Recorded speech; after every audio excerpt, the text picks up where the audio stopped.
Hello students, new light प्रयास के इस बेहतरीन चैनल पर आप सभी का स्वागत है। आज हम लोग एक टेस्ट डिस्कशन लेकर आए हैं जिसमें आप सभी ने class 11 foundation test number 3 model 1 आप सभी ने दिया होगा और आई होप आप सभी का बहुत अच्छा एग्जाम भी गया होगा। ठीक है, तो हम उस पेपर के डिस्कशन को यहाँ पर डिस्कस करने वाले हैं जिसमें केमिस्ट्री पार्ट यानी कि 51 से जो भी हमारे क्वेश्चंस है 100 तक के क्वेश्चंस वो मैं डिस्कस कराने वाली हूँ। तो सभी बच्चे जल्दी से आ जाएं जिससे हम लोग ये डिस्कशन स्टार्ट कर सके। ठीक है, सभी को क्लियर है कौन सा पेपर डिस्कशन हो रहा है? फाउंडेशन का टेस्ट नंबर 3 जिसमें आपका मॉडल आ रहा है, मॉडल 1। ठीक है, जिसके अंदर टेस्ट 1 और टेस्ट 2 के टॉपिक्स इंक्लूड्स हैं। अब कौन कौन से टॉपिक्स हैं? सम बेसिक्स ऑफ पहला चैप्टर मोल कंसेप्ट का, ठीक, उसके बाद स्ट्रक्चर ऑफ एटम और तीसरा चैप्टर आपका पीरियोडिक टेबल। तो ये 3 चैप्टर्स का आपका टेस्ट हुआ है जो कि मॉडल के रूप में। ठीक है, चलो तो इसका डिस्कशन स्टार्ट किया जाए। सभी बच्चे आ गए हैं? कमेंट सेक्शन में सभी बच्चे अपनी अटेंडेंस लगा दें सो दैट स्टार्ट कर सके इस डिस्कशन को। ठीक है, चलो तो स्टार्ट किया जाए अपने मिशन नीट 2025 के साथ, जिसमें हमारे सर का मानना है और हम सब का मानना है अब पढ़ने का अधिकार सबको, डॉक्टर बनने का अधिकार भी सबको। तो इसी मिशन के तहत आगे बढ़ते हैं अपने पेपर डिस्कशन के लिए। ठीक है, तो सबसे पहला क्वेश्चन देखो बच्चों क्या कह रहा है। 51 नंबर का क्वेश्चन पढ़ो। ये क्वेश्चन कह रहा है which of the following has the largest ionic radius. बताइए, कुछ ऑप्शंस दे रखे हैं आपको जैसे कि sodium plus, lithium, potassium, caesium, ये सब दे रखा है और बोला जा रहा है इनमें से किसकी आयनिक रेडियस जो होगी वो हाईएस्ट होगी, लार्जेस्ट होगी। बताइए, देखो सबसे पहले अगर हम ग्रुप की बात करिए, देखो सब सेम ग्रुप के हैं ना, ये सारे सेम ग्रुप के हैं। ठीक दिख रहा है ना, ये सारे आप देखो यहाँ पर सारे सबसे पहले लिथियम, सोडियम, पोटेशियम, ठीक, हलीना की रब से फरियाद, फ्रेंसियम नीचे आ जाता है, लेकिन हमें सिर्फ इतने ही एलिमेंट्स की जरूरत है। ठीक, lithium, sodium, potassium, rubidium, caesium. ठीक, यहां तक की चीजें समझ में आई। अब देखो जब हम ग्रुप में डाउन जाते हैं तो एटॉमिक साइज बढ़ रहा होता है। ठीक है, एटॉमिक साइज बढ़ रहा होता है और आयनिक रेडियस की अगर हम बात करें तो भी बढ़ रही होती है। ठीक है, आयनिक रेडियस क्या हो रही होती है? इंक्रीज हो रही होती है। तो आई थिंक आप सभी को आंसर भी मिल गया होगा। आप सभी को आंसर मिल गया। ये सारे सेम ग्रुप के हैं, ये सारे सेम ग्रुप के हैं। ठीक, तो down the group size of atom increases as well as ionic radius will increase. Clear है? चलो अच्छा, लेफ्ट टू राइट अगर आता है यहीं पर तो वो डिक्रीज हो जाता। लेफ्ट टू राइट क्या हो जाता है? डिक्रीज हो जाता। क्लियर? चलो तो आंसर मिल गया, कौन सा होगा? सीजियम आयन, यानी कि ऑप्शन नंबर 3 यहाँ पर राइट होगा, बाकी के ऑप्शंस गलत होते हैं। डन, यहां तक की चीजें क्लियर हो गई। नेक्स्ट 52 नंबर के क्वेश्चन की तरफ बढ़ते हैं। 52 नंबर के क्वेश्चन की तरफ बढ़ा जाए। चलो तो 51 का third option will right option. Next question क्या कह रहा है? पढ़िए, a chemical equation is balanced according to the law of, यानी कि कोई केमिकल इक्वेशन को बैलेंस्ड किया जाता है कौन से लॉ के अकॉर्डिंग? बताओ, एनसीईआरटी का क्वेश्चन है ये। ठीक, जिसमें आपने लॉ ऑफ केमिकल कॉम्बिनेशंस पढ़े हैं ना, 4-5 जो कॉम्बिनेशंस दे रखे हैं आपको। सबसे पहला कॉम्बिनेशन क्या दे रखा है? लॉ ऑफ कंजर्वेशन ऑफ मास, जिसके अकॉर्डिंग हम क्या करते हैं, जो हमारे रिएक्टेंट्स का मास है और प्रोडक्ट्स का मास है वो इक्वल होता है। इसी को ही हम क्या कहते हैं? Law of conservation of mass. तो यहाँ पर आंसर क्या हो जाएगा? Chemical equation is balanced according to the law of conservation of mass. ठीक है, तो option which option will right? ये तो गलत हो गया। ठीक है, कांस्टेंट कंपोजिशन ये भी गलत हो गया, गैसेस वॉल्यूम ये भी गलत हो गया, conservation of mass will write. ठीक, अच्छा ये क्वेश्चन आपका डायरेक्ट एनसीईआरटी से आया, आप देखोगे तो डायरेक्ट एनसीईआरटी में इसका आंसर आपको मिल जाएगा। अच्छा, ये किसने दिया था और किस ईयर में दिया था ये बताइए जल्दी से कमेंट सेक्शन में। Year 1789, Antonio Lavoisier. ठीक है, उन्होंने ये लॉ दिया था। क्लियर है? चलो नेक्स्ट 53 नंबर के क्वेश्चन की तरफ बढ़ा जाए। ये ऑप्शन राइट है। 53 क्या कह रहा है? 2 elements x and y have atomic number 36 and 58 respectively. Choose the inappropriate option, यानी कि आपको दो एटम्स के एटॉमिक नंबर बताए गए हैं। क्या क्या है? x दे रखा है कितना 36 और y दे रखा है 58। अब बोला जा रहा है इसके अकॉर्डिंग कुछ इंफॉर्मेशन प्रोवाइड कराई गई है आपको ऑप्शंस में। अब आपको बताना है कि इनमें से कौन सा ऑप्शन है जो इनअप्रोप्रिएट है रिगार्डिंग दिस स्टेटमेंट। ठीक है, तो पढ़ो भाई, बताओ। सबसे पहले तो आपको ये पता चल रहा होगा 36 किसका एटॉमिक नंबर होता है, ठीक, 58 क्लियर है। अच्छा, यहाँ पर अगर देखो फर्स्ट वाला the element x and y both belong to representative elements, नहीं देखो 36 एक नोबल गैस है, ठीक है, और ये F ब्लॉक का है, ठीक है, क्योंकि 57 के बाद स्टार्ट हो जाता है ना लैंथेनाइड में, याद करो एटॉमिक नंबर, ये नोबल गैस है यानी कि एक रिप्रेजेंटेटिव है दूसरा नहीं। तो क्या हो जाएगा पहला वाला क्या है यहाँ पर, बताओ जल्दी से फटाफट। पहला वाला ही हमारा आंसर हो गया क्योंकि पहले ही हमें पता चल गया है ना इनअप्रोप्रिएट कौन है, पहला वाला ही। अच्छा चलो सेकंड देखते हैं। Element x is a noble gas and y is a non representative, यानी कि ये तो बहुत सही बात है, अभी मैंने जस्ट बताया कि x नोबल गैस है और y क्या है, एक लैंथेनाइड सीरीज का है, ठीक है। उसके बाद थर्ड ऑप्शन देखो क्या कह रहा है, element x belong to 18 group and y is in a transition, यानी कि f ब्लॉक, ये भी सही कह रहा है, ठीक।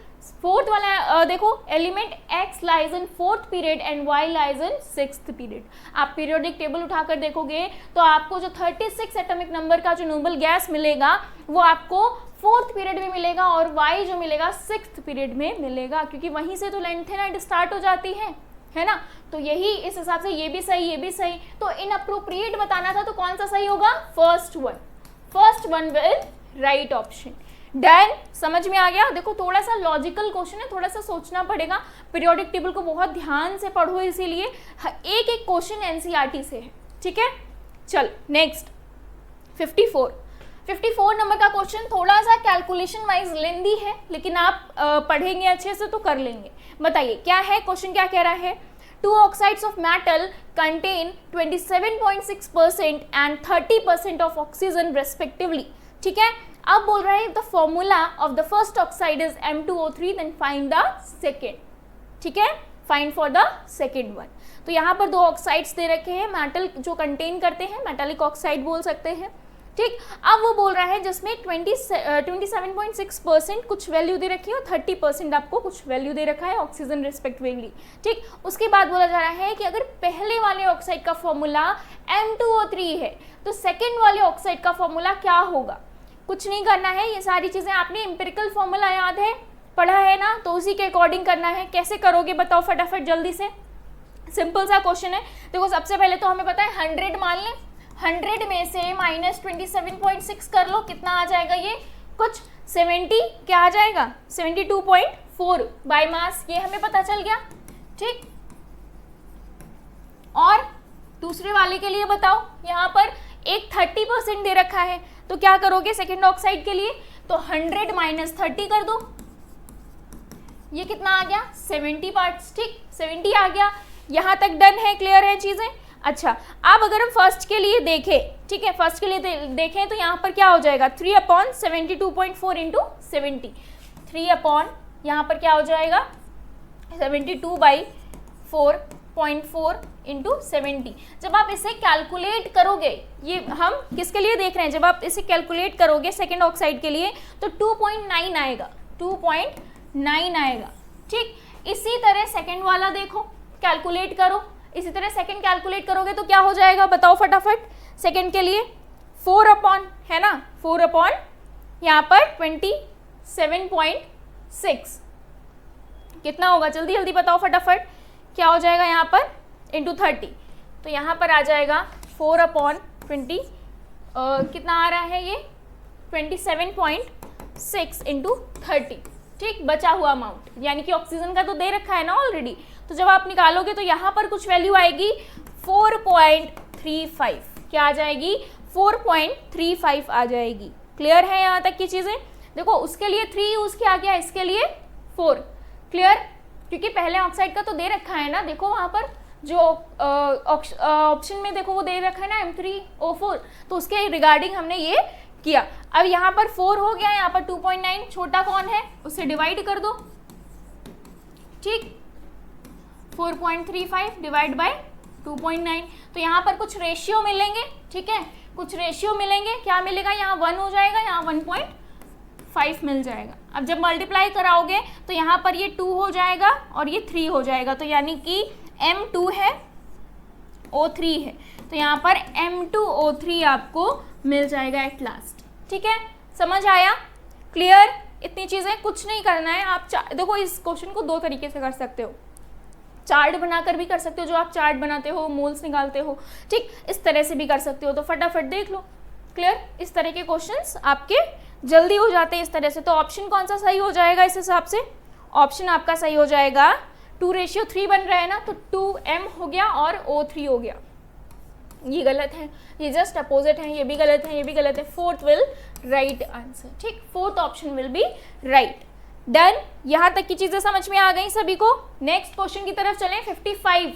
चलो 55 नंबर का क्वेश्चन पढ़ो, क्या कह रहा है बताओ। Which one is the wrong statement, ये आपको बताना है। तो बताओ भाई फटाफट, कौन सा स्टेटमेंट आपका रॉन्ग होगा।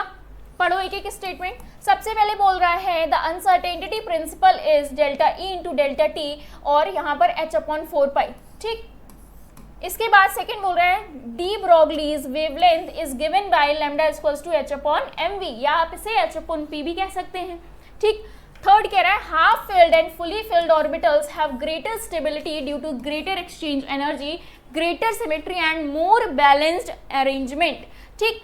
फोर्थ वन कह रहा है the energy of 2s orbital is less than the energy of 2p orbital in case of hydrogen like atoms. अब बताओ, सबसे पहले फर्स्ट वाले के लिए देखो, ये सही है लेकिन हमें रॉन्ग बताना है। ये सही है कैसे आया है? आपने हाइजेनबर्ग प्रिंसिपल पढ़ रखा है ना, क्या होता है डेल्टा एक्स इंटू, यहाँ पर आप p कर सकते हो 4/h/4π, ठीक। अब इसे फर्दर सॉल्व करोगे, ये देखो हम बता रहे हैं mv बन जाएगा, ठीक, डेल्टा mv बन जाएगा, डेल्टा x बन जाएगा, ठीक। अब उसके बाद डेल्टा x और mv, इसको हम क्या कर सकते हैं, यहाँ पर v को क्या लिख सकते हो बताओ। अच्छा, v को आप a इंटू, ये v को आप delta a into delta t लिख सकते हो, ठीक। v क्या है यहाँ पर एक्सेलरेशन का, जब आप फॉर्मूला लिखोगे तो इस तरह से आ जाएगा। अब उसके बाद जब ये बना तो f ma हो जाएगा, f आ गया, ये f into delta t into delta x, ठीक, ये बन जाएगा। समझ आ रहा है? समझने की कोशिश करना है, ये आया कैसे, डेल्टा e कैसे आया है, समझ आ रहा है, ठीक। अब f और t आ गया, अब f जो है और x जो है वो मिलकर एनर्जी बन गया, ठीक। तो यहाँ पर डेल्टा e और इंटू क्या आ रहा है डेल्टा t 4/h/4π, ठीक, इस तरह से ये आया है। कुछ नहीं किया गया है, सिर्फ फॉर्मूलों को डिराइव करते गए हैं, ठीक है। फॉर्मूला जितने भी हैं उनको डिराइव करते गए। यहाँ p mv बन गया, फिर इनको मिक्स करके एक्सेलरेशन का फॉर्मूला लगाया तो a और t आ गया v की जगह, ठीक। फिर उसके बाद ma को ले लिया क्योंकि ये f बन जाता है, f के बाद e को ले लिया, e और मतलब x और f को ले लिया, e बन गया डेल्टा t इंटू h/4π, ठीक। इट मीन्स ये सही है। अच्छा, डी ब्रोगली की जो आपको वेवलेंथ दी गई है वो इससे दी गई है, ये भी सही है, ठीक। Half filled and fully filled orbitals की अगर हम बात करें तो इसमें जो ग्रेटर स्टेबिलिटी बता रहा है due to greatest change of energy, ठीक, और greater symmetry and more balanced arrangement, ये भी सही है, ठीक। ये आप पढ़ोगे, ये भी सही है, ये भी सही है, ये भी सही है। इट मीन्स बचा कौन सा, ये वाला बचा, ठीक। तो option number 4 will be the right answer for according to the question, ठीक है। बड़े नेक्स्ट क्वेश्चन की तरफ बढ़ा जाए, चलो, यानी कि 56 नंबर का क्वेश्चन देखो। 56 नंबर का क्वेश्चन क्या कह रहा है, among the elements lithium, potassium, calcium, sulphur and krypton, which one is expected to have the lowest first ionization enthalpy and which has the highest first ionization enthalpy। बताओ भाई क्या होगा, क्या होगा। यहाँ पर अगर हम लोएस्ट की बात करें तो पोटेशियम, ठीक, उसके बाद क्या बनेगी सीरीज लिथियम, ठीक, फिर क्या बनेगी कैल्शियम, फिर क्या आएगा सल्फर आ जाएगा, फिर क्या आ जाएगा सल्फर बन जाएगा, ठीक, फिर क्या बन जाएगी सीरीज क्रिप्टॉन बन जाएगी। यानी कि अगर हम लीस्ट की बात करें तो ये हो गया, और यहाँ पर इसकी बात करें तो हमें क्या क्या बताना था, देखो लोएस्ट फर्स्ट आयनाइजेशन एनर्जी और हाईएस्ट, तो लीस्ट कौन हो गया और हाईएस्ट कौन हो गया, के एंड के आर, ठीक। तो यानी कि ये और, ठीक, बाकी तो मिडल में है। क्लियर है? तो यहाँ पर आंसर कौन सा सही हो जाएगा? पोटेशियम और krypton. Fourth option will the right option. ठीक है, नोट डाउन कर लो फटाफट। सीरीज इस तरह से बनेगी, ठीक है, फर्स्ट आयनाइजेशन एनर्जी के लिए दोनों की लोएस्ट और हाईएस्ट। क्लियर? नेक्स्ट क्वेश्चन की तरफ चले। 57 नंबर का क्वेश्चन पढ़िए, क्या कह रहा है? A mixture of 2.3 gram formic acid यानी कि HCOOH फॉर्मिक एसिड, ठीक है, और 4.5 ग्राम ऑक्सैलिक एसिड यानी कि COOH, ये ऑक्सैलिक हो गया, ठीक, is treated with concentrated H2SO4। Concentrated H2SO4 के साथ इसकी रिएक्शन हो रही है, ठीक है। सेम यहाँ पर भी कॉन्सेंट्रेटेड H2SO4 के साथ हो रही है। अब ये बोल रहा है the evolved gases mixture is passed through KOH pellets weight in grams of the remaining product at STP will be. क्या होना चाहिए बताना है। सबसे पहले तो ये रिएक्शन अगर जिन्हें आती है तब तो ये क्वेश्चन हो जाएगा, रिएक्शन नहीं आती है तो फिर प्रॉब्लम होगा। रिएक्शन फर्स्ट वाले के लिए क्या होगा, यहाँ पर कार्बन मोनोऑक्साइड बनेगा और वाटर बनेगा, ठीक है, बैलेंस कर लेना अपने अकॉर्डिंग। उसके बाद यहाँ पर कार्बन मोनोऑक्साइड बनेगा, कार्बन डाइऑक्साइड बनेगा और वाटर बनेगा, ठीक, क्लियर है इतनी चीजें? तो ये हो जाएगा। रिएक्शन समझ में आई? इतना क्लियर है? अच्छा, अब इनके मोल्स निकाल लो। सबसे पहले इसका वेट क्या होगा, मॉलिक्यूलर वेट, यहाँ पर ही निकालते हैं। देखो कितना दे रखा है, गिवन मास 2.3 है, इसका मॉलिक्यूलर वेट कितना होगा फॉर्मिक एसिड का, बताओ फटाफट कितना होगा? 46 होगा, ठीक। जब आप इसे डिवाइड करोगे तो यहाँ पर आपको नंबर ऑफ मोल्स पता चल जाएंगे। कितने आए नंबर ऑफ मोल्स, फटाफट बताओ? 0.05, ठीक है, मोल्स। सेम इसके लिए करो, कितना दे रखा है? 4.5 दे रखा है। इसके लिए मॉलिक्यूलर वेट क्या होगा? ऑक्सैलिक एसिड के लिए मॉलिक्यूलर वेट क्या होगा? 90 यानी कि 90, ठीक। तो ये कितना आ जाएगा? 0.05। सेम इसके लिए भी यहाँ पर आ जाएगा। क्लियर है? इतना समझ में आ गया? अच्छा, ये बताओ सेम इनके लिए भी प्रोसीड यही करेगा। तो यहाँ पर अगर हम कार्बन मोनोऑक्साइड की बात करें तो इसके मोल 0.05 प्लस 0.05, ठीक, कितना बन गया ये बताओ? और कार्बन डाइऑक्साइड की अगर बात करोगे तो एक जगह ही मिल रहा है यानी कि 0.05, ठीक। इसको कैलकुलेट करो, बताओ क्या हो जाएगा? ये 0.1 बन जाएगा, ठीक है, 0.1 प्रोड्यूस होगा, ठीक, इतने मोल। अब अगर हम CO के लिए देखें तो 2/20 × 28, ठीक। जब आप इसे सॉल्व करोगे तो आपकी वैल्यू क्या आएगी? यहाँ पर समथिंग 2.8 आएगी। कितनी आएगी? 2.8। तो ऑप्शन देखो कितना आया, ऑप्शन नंबर सेकेंड यहाँ पर राइट ऑप्शन होगा, बाकी के ऑप्शंस गलत हो जाएंगे, ठीक। रिएक्शंस याद कर लो, रिएक्शंस के अकॉर्डिंग ही ये क्वेश्चन सॉल्व कर पाओगे, ठीक है। नेक्स्ट 58 नंबर के क्वेश्चन की तरफ बढ़ा जाए, इसे नोट डाउन कर लो।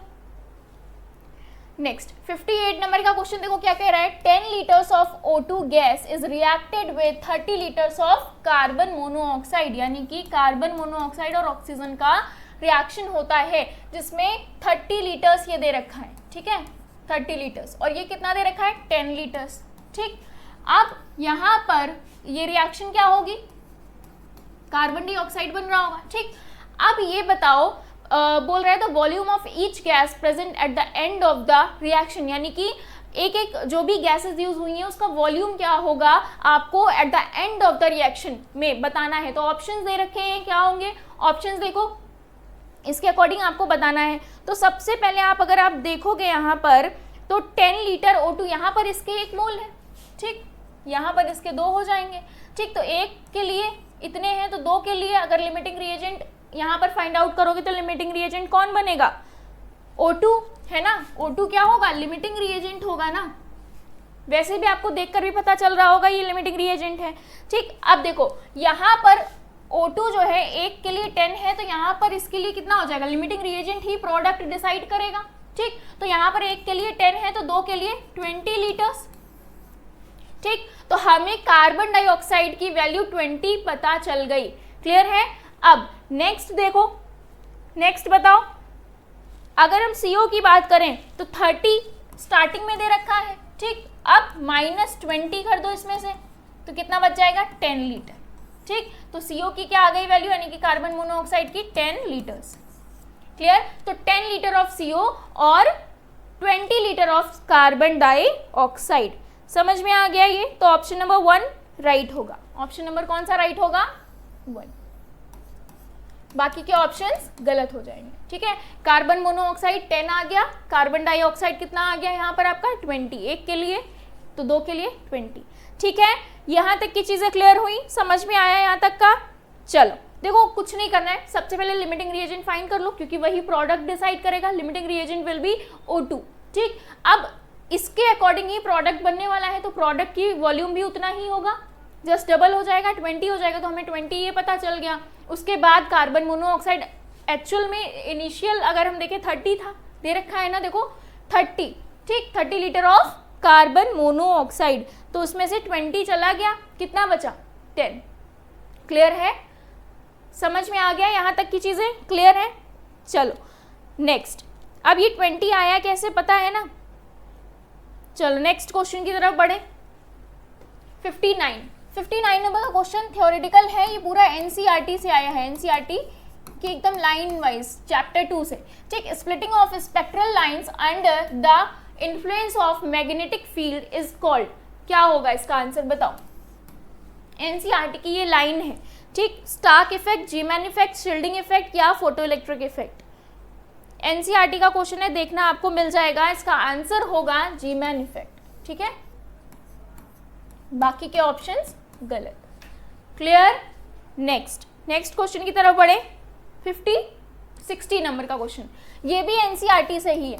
ठीक है, NCERT से पूरी की पूरी लाइन है। ठीक है, line spectra is a kind of fingerprint of atom. पूरा आपको NCERT में एकदम लाइन दिख जाएगी, उसमें बोला जा रहा है कि इज नोन एज, ठीक है, is known as fingerprint of atoms. तो ऑप्शन 3 यहाँ पर राइट होगा, बाकी के ऑप्शंस गलत हो जाएंगे। ठीक, यहां तक की चीजें क्लियर हो गई। नेक्स्ट क्वेश्चन की तरफ मूव करें। चलो 61, यानी कि हमने अभी तक 10 क्वेश्चन अप्रॉक्स कर लिए हैं। नेक्स्ट 61 क्वेश्चन क्या कह रहा है, which of the following transformations required absorption of energy, यानी कि इनमें से कौन सा ट्रांसफॉर्मेशन है जिसमें एनर्जी की रिक्वायरमेंट होगी। बताओ फटाफट क्या होगा, जल्दी से बताओ क्या होगा इसका आंसर। अगर हम बात करें इलेक्ट्रॉन की एंथैल्पी के अकॉर्डिंग, तो आप अगर देखो इन सब में हम इलेक्ट्रॉन दे रहे हैं, ठीक है, इतनी एनर्जी रिक्वायर्ड नहीं होगी। लेकिन जहां ऑक्सीजन की बात आ गई तो यहाँ पर पहले ऑक्सीजन के पास ऑलरेडी एक इलेक्ट्रॉन था, दूसरा जा रहा है, तो एनर्जी की और रिक्वायरमेंट होगी, एनर्जी देने की और जरूरत पड़ेगी। तो इसके अकॉर्डिंग आंसर कौन सा सही हो जाएगा, इसके अकॉर्डिंग आंसर ऑक्सीजन सही हो जाएगा, बाकी के ऑप्शंस गलत हो जाएंगे। ठीक है, समझ आया, क्लियर। नेक्स्ट क्वेश्चन 62, ये क्या कह रहा है, चूज द इनकरेक्ट ऑर्डर। ठीक, कुछ ऑर्डर्स दे रखे हैं और इसमें आपको बताना है इनकरेक्ट ऑर्डर कौन सा होगा। पहला बोल रहा है regarding electronegativity of hybrid orbital. तो इलेक्ट्रोनेगेटिविटी हाइब्रिड ऑर्बिटल की एस कैरेक्टर पर डिपेंड करती है, तो बताओ सबसे ज्यादा sp की होगी, फिर sp2 की होगी, फिर sp3 की होगी। ठीक, इसके अकॉर्डिंग अगर sp की बात करें तो s कैरेक्टर कितना है उसमें 50 है। ठीक, उसके बाद 33 अगर हम बात करें फिर कितना हो जाएगा, ऐसे ही अगर आप बात करोगे तो कितना आ जाएगा, कुछ ऐसे ही कैरेक्टर बढ़ता जाएगा। ठीक है, अच्छा अब ये बताओ, ये वहां पर 25 हो जाएगा, 33 हो जाएगा और ऐसे ही धीरे धीरे कम हो जाएगा। ठीक है, अब नेक्स्ट एटॉमिक रेडियस की अगर बात करो, मेटेलिक कैरेक्टर की बात हो गई। देखो ये तो सही है, हमें इनकरेक्ट बताना है ना, तो इसकी ज्यादा होती है sp कैरेक्टर की। ठीक, अब मेटेलिक कैरेक्टर की बात करो तो ये देखो सब सेकेंड ग्रुप के हैं, बेटा मांगे कार सेंट्रो बापरा जी। ठीक, तो यहाँ पर क्या हो जाएगा, जब हम डाउन द ग्रुप जाते हैं तो मेटेलिक कैरेक्टर क्या होता है, इंक्रीज होता है। क्या होता है, इंक्रीज होता है। सो दैट ये भी राइट है, ये भी राइट है। अच्छा, एटॉमिक रेडियस की बात करो, जस्ट अभी ये क्वेश्चन आपने देखा था ना, पहला ही क्वेश्चन था, तो एटॉमिक रेडियस सीजियम की ज्यादा होगी क्योंकि ये सारे सेम ग्रुप के हैं, ना, क्योंकि शेल ऐड हो रहा है ना, नीचे आने पर शेल ऐड होगा तो जाहिर सी बात है एटम का साइज बढ़ेगा, रेडियस बढ़ेगी, तो atomic radius will be highest caesium की। ठीक है, लेकिन यहाँ पर कुछ सीरीज दे रखी, तो लिथियम, सीजियम, तो सबसे ज़्यादा सीजियम की हो गई, तो ये भी राइट है। इंक्रीजिंग फर्स्ट आयनाइजेशन एंथैल्पी, यहाँ पर अगर बात करो तो बोरॉन, कार्बन, नाइट्रोजन और ऑक्सीजन। अच्छा, ये देखो क्वेश्चन पूरा ग्राफ से आया है, जहाँ पर आपको आयनाइजेशन एंथैल्पी दे रखा है ना एनसीईआरटी में, वहाँ पर एक ग्राफ दे रखा है जिसमें आप देखोगे ऑक्सीजन की जो वैल्यू है कुछ 1300 समथिंग कुछ है, ठीक है, कुछ समथिंग, लेकिन यहाँ पर नाइट्रोजन की जो है वो 1400 कुछ समथिंग है, तो यानी कि यहाँ पर इसकी ज़्यादा होगी, ठीक, ऑक्सीजन की कम होगी, नाइट्रोजन की ज़्यादा होगी, तो ये आपकी सीरीज नहीं बनेगा, ठीक। सीरीज क्या होनी चाहिए एक्चुअल में, बोरॉन, कार्बन, उसके बाद ऑक्सीजन, फिर नाइट्रोजन, ठीक, तो इस हिसाब से ये गलत हो गया, तो यही हमारा राइट आंसर होगा, बाकी के ऑप्शंस गलत हो जाएंगे। ये आपको ग्राफ एनसीईआरटी में ही मिल जाएगा। क्लियर, यहाँ तक की चीजें। तो 62 का कौन सा, ये नोट डाउन कर लो, ठीक है, ये सीरीज नोट डाउन कर लो। क्लियर है, यहाँ तक की चीजें क्लियर। चलो नेक्स्ट, आगे के क्वेश्चंस में बढ़े। 62 तक की चीजें क्लियर है ना। चलो नेक्स्ट क्वेश्चन क्या कह रहा है, देखो फोर्थ ऑप्शन सही होगा फिर इसका, ठीक है, ऑप्शन नंबर 4 राइट होगा, लिख लेना ये। 63 क्या कह रहा है, देखो X, Y, Z are the elements of short period of a periodic table having 1, 2 and 3 electrons in outermost shell, ठीक। उसके बाद कह रहा है रेस्पेक्टिवली, उसके बाद arrange X, Y and Z in increasing order of basic character of their oxide। अच्छा एक चीज बताओ, जो बेसिक कैरेक्टर होता है पीरियोडिक टेबल में, basic character left to right decrease करता है ना, क्योंकि सारे मेटल्स राइट साइड में, इधर लेफ्ट साइड में पाए जा रहे हैं, तो metallic oxide will be basic, ठीक। उधर क्या होते हैं, अगर हम साइड में बात कर ले राइट साइड में, तो उधर सारे एसिडिक ऑक्साइड होते हैं जो कि नॉन मेटल के ऑक्साइड्स बनते हैं, ठीक, जिन्हें हम एसिडिक ऑक्साइड कहते हैं। तो बेसिक कैरेक्टर यहाँ पर बताना है, कुछ आपको एलिमेंट्स दे रखे हैं, तो लेफ्ट टू राइट डिक्रीज करेगा, तो जाहिर सी बात है एक्स का सबसे ज्यादा होगा, ठीक, क्वेश्चन के अकॉर्डिंग, तो एक्स का सबसे ज्यादा होगा, उससे कम वाई का होगा, उससे कम जेड का, ठीक। क्लियर, तो इस हिसाब से देखो कहां पर बन रहा है, ये इस तरह का ट्रेंड कहां पर दिखाई दे रहा है, ऑप्शन देखो, फर्स्ट ऑप्शन में नहीं, y का बता रहे ज्यादा, गलत, ठीक, सेकेंड ऑप्शन में बन रहा है, ठीक है, x, y एंड z, तो z का सबसे कम होगा, इंक्रीजिंग बेसिक ऑर्डर बताना है आपको, ठीक, तो ये भी गलत हो गया, ये भी गलत हो गया, यानी कि option number second answer right होगा, ठीक है, सेकेंड ऑप्शन राइट होगा। और ये चीज़ याद रखना, इस पर बहुत सारे क्वेश्चन हर बार आते हैं एनसीईआरटी में, ये वाला जो टॉपिक है ना, इसको बहुत अच्छे से पढ़ लेना, क्योंकि क्या होता है कि यहाँ पर मेटालिक ऑक्साइड के, बेसिक ऑक्साइड्स के, और मतलब metallic oxide is basic oxide, और एसिडिक ऑक्साइड हो गया, ठीक है, एम्फोटेरिक ऑक्साइड हो गया, इनसे बहुत सारे क्वेश्चंस हर साल पूछे जाते हैं, ठीक, तो बहुत इंपॉर्टेंट टॉपिक है ये। क्लियर है, नेक्स्ट, तो 63 का सेकेंड, 63 का कौन सा आंसर होगा, सेकेंड। नेक्स्ट, अब 64 की तरफ बढ़ते हैं। Energy of an electron in the ground state of hydrogen atom is -2.18 into 10 to the power -18 second per joule. Calculate the ionization enthalpy of hydrogen atom in kilo joule per mole, ठीक है, तो बताओ इसका answer क्या होगा। एक मोल hydrogen atom को ionise करने के लिए क्या जरूरत पड़ेगा, आप देखो, आपने फॉर्मूला पढ़ रखा है ना एनर्जी के लिए, -2.8 इंटू 10 टू द पावर कितना होता है, -18 Z² अपॉन n², ये फॉर्मूला पढ़ रखा है सभी ने, ठीक, तो ये तो वैल्यू सेम वही हो जाएगी, लेकिन एक मोल को आयनाइज करना है, ठीक, हाइड्रोजन एटम के लिए, तो एक मोल के लिए जस्ट क्या करोगे, यहाँ पर कैलकुलेट करो, ये तो 1 हो गया पूरा, तो यहाँ पर जस्ट आपको मल्टीप्लाई कर देना है 2.18 into 10 to the power -18 into 6.022 into 10 to the power 23 से। जैसे ही आप इन्हें मल्टीप्लाई करोगे आपकी वैल्यू कुछ आएगी 1312, ठीक, ये वैल्यू याद कर लो, डायरेक्ट भी इससे क्वेश्चन आता है, ठीक है, इससे डायरेक्ट भी क्वेश्चन आता है, तो ये वैल्यू याद होनी चाहिए, ठीक, क्लियर है। आयनाइजेशन एंथैल्पी कितनी आ जाएगी हाइड्रोजन एटम की किलो जूल पर मोल में? 1312। ठीक, तो देखो ऑप्शन 1312 यानी कि फर्स्ट ऑप्शन राइट होगा, बाकी के ऑप्शंस गलत हो जाएंगे। 1 मोल हाइड्रोजन एटम को आयनाइज करना है ना, तो 1 मोल में कितना हुआ? 6.022 इंटू 10⁻23। डन। नेक्स्ट 65 नंबर का क्वेश्चन देखा जाए। चलो 65 नंबर का क्वेश्चन क्या कह रहा है? Match the electronic configuration with their respective, यहाँ पर इलेक्ट्रॉन गेन एंथैल्पी है किलो जूल पर मोल, वैल्यूज दे रखी है यहाँ पर आपको कुछ, ठीक, और यहाँ पर कुछ एलिमेंट्स के इलेक्ट्रॉनिक कॉन्फ़िगरेशंस दे रखे हैं, तो आपको बताना है कौन सा सही होगा। अब देखो ये पूरा क्वेश्चन एनसीईआरटी में आपको मिल जाएगा, ठीक, एनसीईआरटी में इलेक्ट्रॉन गेन एंथैल्पी की वैल्यूज भी दे रखी हैं और एलिमेंट भी दे रखा है, ग्राफ में भी मिल जाएगा और एक चार्ट बना है उसमें भी मिल जाएगा। तो सबसे पहले पहचानो ये क्या है, कोई नोबल गैस है, ठीक, ये क्या है? कार्बन, और ये क्या है? यहाँ पर फ्लोरीन है, ये क्या है? यहाँ पर ऑक्सीजन है। तो जस्ट आप लिख लो, देखो 6 4 10 यानी कि ये कितना हो गया? नियॉन हो गया, ठीक, ये कितना हो गया? 2 2 4 2 6 यानी कि कार्बन हो गया, 5 2 7 2 9 ये फ्लोरीन हो गया, ठीक, 4 2 6 2 8 ये ऑक्सीजन हो गया।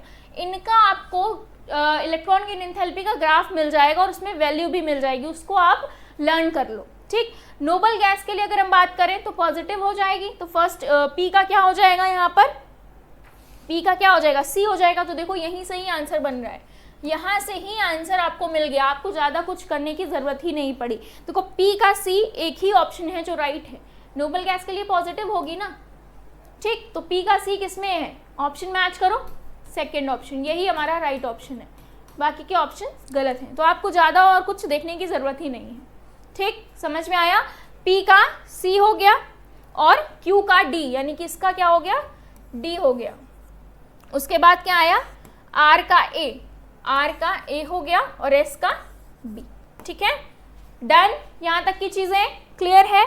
चलो नेक्स्ट क्वेश्चन की तरफ बढ़ा जाए, नेक्स्ट क्वेश्चन देखा जाए। चलो 66 नंबर का क्वेश्चन देखते हैं, इसको ऑप्शन नंबर 2 टिक कर लेना, ठीक। चलो 66 क्या कह रहा है? Consider the following sets of quantum numbers. यहाँ पर कुछ क्वांटम नंबर के सेट दे रखे हैं, principal quantum number, azimuthal, magnetic और स्पिन, ठीक। तो यहाँ पर आप कुछ सेट दे रखे हैं और बोला गया है which of the following set of quantum number is not possible. बताओ कौन सा क्वांटम नंबर का सेट होगा जो पॉसिबल नहीं होगा, ठीक है, बताओ फटाफट कौन सा होगा।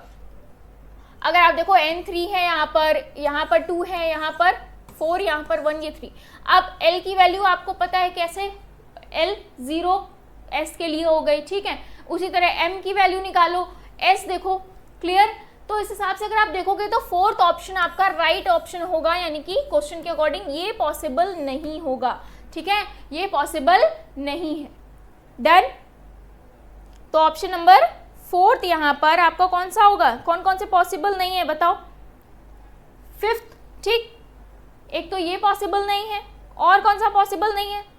4th भी पॉसिबल नहीं है, ठीक है, ये भी पॉसिबल नहीं है, और बताओ फटाफट, और कौन सा होगा जो पॉसिबल नहीं है?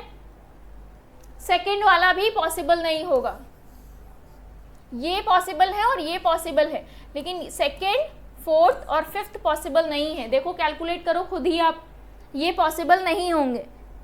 तो सेकंड देखो, क्योंकि n और l की वैल्यू सेम नहीं हो सकती है, ठीक, ये हो गया इस तरह से। 4th में भी अगर आप देखोगे तो यहाँ पर भी सेम यही चीज़ है, l बराबर 0 है, ठीक है। अब 5th वाले में भी देखोगे तो इस हिसाब से ये भी वैल्यू पॉसिबल नहीं होंगी। तो ऑप्शन कौन सा सही हो जाएगा? सेकेंड वाला, 4th वाला और 5th वाला, ठीक। तो ये देखो यहाँ पर दे रखे हैं ऑप्शन, 1st एंड 3rd नहीं, 1st 3rd और 4th ये भी नहीं होगा, 3rd भी नहीं होगा, 4th भी बता रहे हैं, 2nd 4th और 5th यही हमारा राइट आंसर हो जाएगा। क्लियर है यहाँ तक की चीज़ें? नेक्स्ट 67 नंबर के क्वेश्चन की तरफ बढ़ा जाए। चलो ये क्वेश्चन देखो क्या कह रहा है, ये भी एनसीईआरटी का क्वेश्चन है, पूरी बोल्ड लाइन में आपको बताया गया है इसका आंसर, बोल्ड लाइन है, चैप्टर 1 का ही है ये, ठीक है। क्या होगा? The mass of 1 mole of a substance in gram is called. 1 mole substance को ग्राम में आप क्या कहते हो? मोलर मास कहते हो ना, क्या कहते हो? मोलर मास, ठीक है। तो आंसर सेकंड राइट हो गया, बाकी के ऑप्शंस गलत। ठीक, 67 का सेकंड मोलर मास होता है। ये डेफिनेशन आपको एनसीईआरटी में दे रखी है, डेफिनेशन है, ठीक है, एनसीईआरटी में दे रखा है, बोल्ड लाइन से लिखा हुआ है, देख लेना। ठीक, जहां पर आपको मोल और मोल कंसेप्ट बताया गया है ना, वहीं पर ही है, ये मिल जाएगा। ठीक है, नेक्स्ट 68 नंबर का क्वेश्चन देखो क्या कह रहा है, which of the following quantity is not dependent on temperature. यानी कि आपको 4 क्वांटिटीज दे रखे हैं, यानी कि 4 ऑप्शंस दे रखे हैं, molarity and mole fraction, molality and molarity, और वेट परसेंटेज, अगर हम बात करें मास परसेंटेज और volume percentage, mole fraction and mass percentage. तो आपको बताना है कौन है जो टेम्परेचर डिपेंडेंट नहीं होता है। तो टेम्परेचर डिपेंडेंट तो देखो कौन नहीं होता, मोलैलिटी नहीं होती है, ठीक, मोल फ्रैक्शन नहीं होता है, और कौन नहीं होता है, मास परसेंटेज नहीं होती है। ठीक, लेकिन अगर हम ऑप्शन 1 को देखें तो मोलैरिटी तो होती है, तो इस हिसाब से ये गलत हो गया। सेकेंड में देखें मोलैलिटी एंड मोलैरिटी, तो मोलैरिटी होती है, ये भी गलत हो गया। मोल फ्रैक्शन सही होगा, लेकिन मोलैरिटी की वजह से गलत हो गया। वेट बाय वेट और वॉल्यूम बाय वेट, तो ये तो सही है, लेकिन इसके हिसाब से गलत हो गया। मोल फ्रैक्शन होता है, ठीक है, ये टेम्परेचर डिपेंडेंट नहीं होता है। उसके बाद वेट बाय परसेंटेज भी, तो ये वाला ऑप्शन आपका राइट है, क्योंकि दोनों ही यहाँ पर क्या है, टेम्परेचर इंडिपेंडेंट है, ये टेम्परेचर डिपेंडेंट नहीं होते हैं, नॉट डिपेंडेंट ऑन टेम्परेचर। ठीक है, तो 4th ऑप्शन यहाँ पर राइट है, ये भी आपको दे रखा है।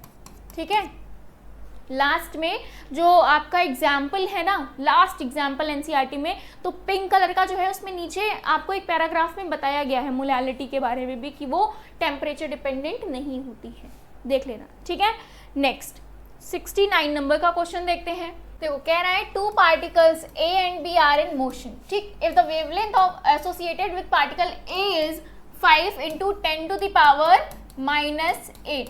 ठीक है, ये बोला जा रहा है, कह रहे हैं calculate the wavelength associated with particle B। तो यानी कि ये लैम्डा A है, ठीक है, लैम्डा B का जो मोमेंटम है वो हाफ है।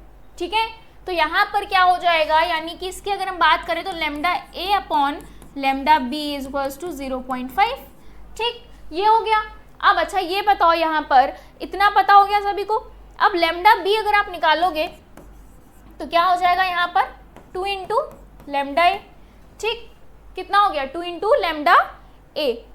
तो यहाँ पर इतना क्लियर हो गया, लैम्डा A की वैल्यू रख दो, 2 × लैम्डा A की वैल्यू कितनी, 5 × 10⁻⁻8, कितना आ गया, 10 × 10⁻⁻8, यानी कि 10⁻7। यही आपका आंसर हो जाएगा। ठीक है, इतना क्लियर मीटर्स में, यही ऑप्शन राइट है। क्लियर यहाँ तक की चीजें। चलो नेक्स्ट क्वेश्चन की तरफ बढ़ा जाए। 70 क्या कह रहा है, which of the following reaction is not correct according to the law of conservation of mass. Law of conservation of mass क्या कहता है कि जो भी रिएक्टेंट है, जो भी प्रोडक्ट है, वो इक्वल मास में होने चाहिए, ठीक, at the end of the reaction. तो यहाँ पर सबसे पहले देखो मैग्नीशियम का अगर आप देखोगे, आप डायरेक्ट कैसे भी देख लो बैलेंस्ड है या नहीं, ठीक, तो इस हिसाब से देखो मैग्नीशियम 2 है, ऑक्सीजन 2, ठीक, ये तो सही है। आपको बताना है कौन नहीं है जो फॉलो नहीं कर रहा है, ठीक, conservation of law of mass. इसी तरह मिथेन का देखो, कार्बन 1 हो गया, ठीक, हाइड्रोजन यहाँ पर देखो कि 4 हो गए और ऑक्सीजन भी 4 है, ठीक, तो ये भी हो गया। क्लियर। अगर हम थर्ड ऑप्शन की बात करें तो कार्बन 3 है, लेकिन यहाँ पर कार्बन क्या है, 1 ही है, तो ये अनबैलेंस दिख रहा है, तो यही हमारा राइट आंसर होगा। इसी तरह देखो P4O10 ये बैलेंस्ड है, यानी कि ये गलत हो गया, ये गलत हो गया, ये भी गलत हो गया। थर्ड ऑप्शन राइट होगा। वो क्या कर रहा है थर्ड ऑप्शन, जो कि लॉ ऑफ कंजर्वेशन ऑफ मास को फॉलो नहीं कर रहा है। क्या बोला जाता है, बैलेंस्ड होनी चाहिए रिएक्शन ना, रिएक्टेंट्स के साइड और प्रोडक्ट्स के साइड नंबर ऑफ एटम जो है वो सेम होने चाहिए, है ना, यही तो कहता है law of conservation of mass. तो उसके according third option will be the right option. ठीक है, क्लियर। नेक्स्ट 71 नंबर क्वेश्चन देखो, ये भी एनसीईआरटी से है, जहां पर लॉ ऑफ केमिकल कॉम्बिनेशंस दे रखे हैं, वहीं से ही है ये। ठीक है, बताओ, पढ़ो क्या है, when gases combines or are produced in a chemical reaction, they do so in a simple ratio by volume provided all gases are at same temperature and pressure. The law is known as गैलुसैक. ठीक है, इस law को क्या कहते हैं? गैलुसैक law. ये पढ़ा है अपने, पूरी डेफिनेशन दे रखी है, ये पूरी डेफिनेशन है, एनसीईआरटी में आपको मिल जाएगी. ठीक, क्लियर? यहां तक की चीजें क्लियर हो गई. नेक्स्ट क्वेश्चन देखो 72.